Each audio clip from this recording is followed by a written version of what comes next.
Hoje a gente vai estudar um pouco sobre sequencer. O que é o sequencer e qual o problema que ele vem para resolver? Imagina que você tem uma aplicação com milhões de usuários e milhares de requisições por segundo. Toda hora o pessoal está postando, comentando, dando reply, etc. Pensa num Twitter, por exemplo. É, a gente tem aqui o usuário A fazendo uma requisição para um servidor e o usuário B fazendo requisição para outro servidor. Lembra, esses serviços são muito grandes, eles têm vários servidores distribuídos ao redor do mundo. Não necessariamente o servidor que o usuário A vai fazer a requisição é o mesmo servidor que o usuário B vai fazer a requisição. Ah, no momento que essas informações, esses posts dos usuários chegarem no banco de dados para ser persistido, pode haver um conflito de IDs e pode ser que a gente tenha uma dificuldade em dizer qual que ocorreu antes, um antes do outro. Porque como os relógios dos servidores não estão necessariamente sincronizados em todos os momentos, fica muito difícil a gente ter IDs únicos e fica muito difícil a gente saber qual que causou o quê, qual que veio antes de qual. Então, o problema que o sequencer vem para resolver são dois, na verdade. O sequencer ele vem para resolver o problema de criar IDs que não colidem. A gente precisa que os IDs sejam únicos. E a gente precisa de causalidade. A gente precisa conseguir provar que a requisição A veio antes da requisição B. Então, pensa, por exemplo, no Twitter. Eu necessariamente preciso que o post venha antes do reply pro post. E, enfim, o sequencer vem aqui para resolver esses problemas ou ajudar a administrar eles. A primeira solução que você pode pensar para esse problema é usar UUIDs. E realmente, para muitas aplicações isso aqui vai funcionar. Só que quando a gente pensa numa escala Facebook, Twitter, Google, em que a gente está fazendo bilhões de inserts no banco de dados por dia, o UUID vai ter alguns problemas. O primeiro é que a gente vai ser obrigado a usar 128 bits. Com um número tão grande de usuários de requisições, 64 não é o suficiente para esse tipo de aplicação. E usar 128 vai de fato garantir uma baixa probabilidade de colisão. O número de IDs é muito alto, vai ser muito difícil a gente gerar dois IDs iguais. É, quais os problemas disso? Primeiro que como a gente está usando 128 bits, as operações em banco de dados como indexação e leitura vão ser um pouco mais devagares do que se a gente usasse 64. 64 ia ser mais rápido, é, só que a gente está usando 128. O segundo problema de UUIDs é que a gente não tem causalidade. A gente não consegue provar que um post veio antes do outro. O UUID não tem a garantia de que um veio antes do outro. E o terceiro problema, esse que dá pra gente ignorar às vezes, é que a probabilidade de colisão ela é baixa, mas ela não é zero. Então, se você for perfeccionista, se estiver trabalhando na meta, isso aqui vai ser uma pulga atrás da sua orelha sempre. Porque sempre vai existir probabilidade de colisão, embora ela seja muito próxima de zero, ela não é zero. Voltando para a ideia de muitos bancos de dados, como a gente já cancelou a opção de ter um só, Uh, tem uma gambiarra que dá de fazer aqui que a gente poderia usar vários bancos de dados. Que a gente consegue, por exemplo, que esse banco de dados ele dê o ID 1, esse aqui o ID 2, esse aqui o 3, esse aqui o 4.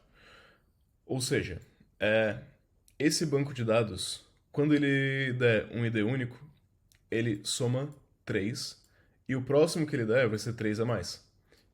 E o próximo, 3 a mais de novo. Ou seja, dessa forma a gente consegue garantir que a gente consegue usar múltiplos bancos de dados, dar IDs sequenciais, a gente não precisa de um UUID com 128 bits, e com isso a gente consegue ter uma escalabilidade muito boa e a gente consegue ter uma disponibilidade muito boa, porque a gente tem vários bancos de dados funcionando. Se um banco de dados cair, a gente ainda consegue utilizar os outros, a gente consegue também alterar esses números, adicionar mais bancos de dados, embora isso venha com alguns poréns. É um pouquinho difícil fazer isso na prática. Só que isso, fazendo isso, a gente acaba voltando para o nosso problema de causalidade. A gente novamente não consegue provar que uma requisição feita aqui veio antes de uma feita aqui. Como são bancos de dados diferentes, eles têm time zones diferentes, mesmo os IDs sendo mais ou menos sequenciais, a gente não consegue provar que um veio antes do outro. Continuando aqui na nossa brincadeira de múltiplos bancos de dados, ao invés de ter aquele um mais 3, a gente pode ter uma peça aqui chamada Range Handler. E o nosso Range Handler, o banco de dados, ele vai solicitar para ele uma range, um espaçamento entre IDs, e o Range Handler vai devolver, por exemplo, você pode usar os IDs entre 1 e 100k.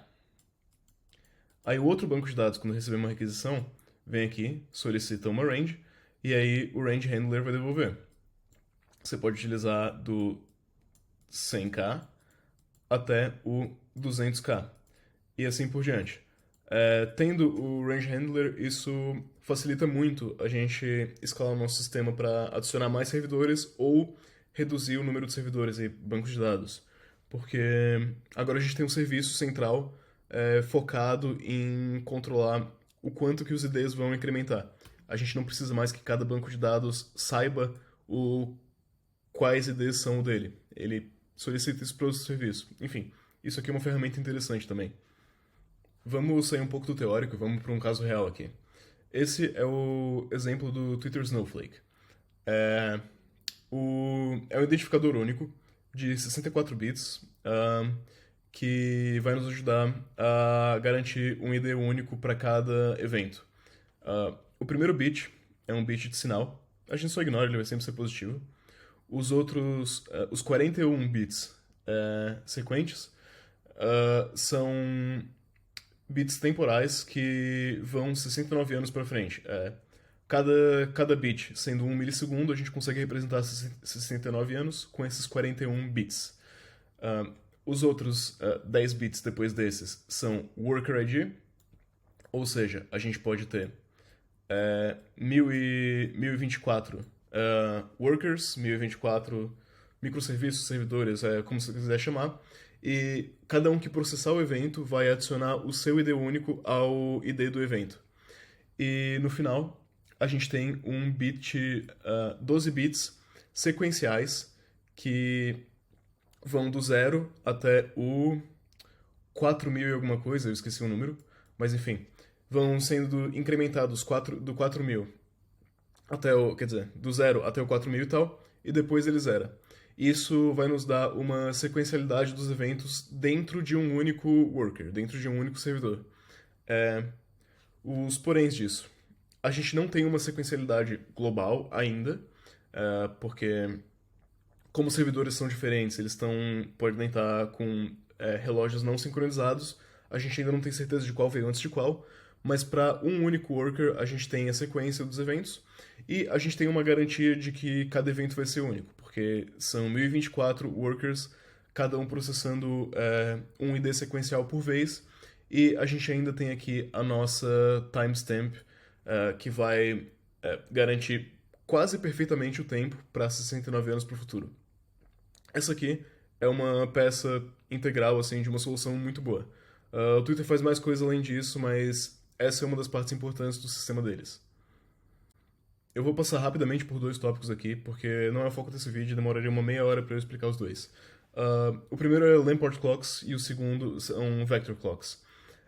Lamport Clocks é uma ferramenta utilizada em que quando um evento A ele é causador de um evento B, então, por exemplo, um post e um reply, a gente consegue sim determinar uma causalidade entre eles, a gente consegue determinar que o evento A veio antes do evento B, só que quando esses eventos são paralelos e não correlacionados, quando eles, enfim, são eventos concorrentes, a gente não consegue demonstrar qual veio antes de qual.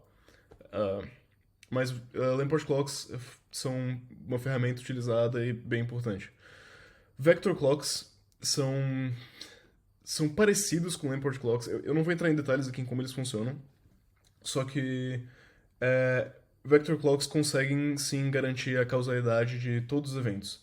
A gente consegue sempre provar mais ou menos, nunca é 100%, mas a gente consegue determinar na avassaladora maioria dos casos, em todos os casos que importam, qual evento veio antes de qual e qual causou qual. Vector Clocks é uma ferramenta extremamente útil, extremamente poderosa nesse aspecto. Pesquisem mais sobre isso, eu não tenho meia hora para explicar aqui, então eu vou só deixar assim. E aqui uma última ferramenta importante que eu queria mostrar é o Google TrueTime API. O que que é essa API? Ela é uma API distribuída pelo mundo inteiro, com muitos nodos, que usa Atomic Clocks e GPS para garantir que todos os servidores estejam sincronizados a uma precisão de 7 milissegundos. Ou seja, você faz uma requisição para essa API, perguntando em qual momento que você mandou a requisição, e eles vão te dar duas timestamps. Uma do momento mais cedo possível e uma do momento mais tarde possível que essa requisição de fato aconteceu. Então, a ideia do True Time do Google é a gente ter um ponto no tempo preciso, assim, um intervalo de 7 milissegundos de precisão de onde aquele request de fato aconteceu. Isso vai garantir com certeza absoluta que a gente vai sempre ter as coisas na ordem em que elas aconteceram? Não. Mas essa ferramenta pode ser bem importante para a gente ter a maioria das coisas quase sempre, em quase todos os momentos, sincronizado. E a gente também consegue usar algoritmos em cima disso para tomar a decisão de como fazer o sequenciamento, de qual colocar antes de qual. E, enfim, era isso que eu tinha para mostrar para vocês. Eu espero que vocês tenham aprendido um pouco mais sobre sequencer e principalmente sobre o quão complexo é desenhar um sequencer para uma aplicação desse tamanho. E é isso, pessoal. Obrigado.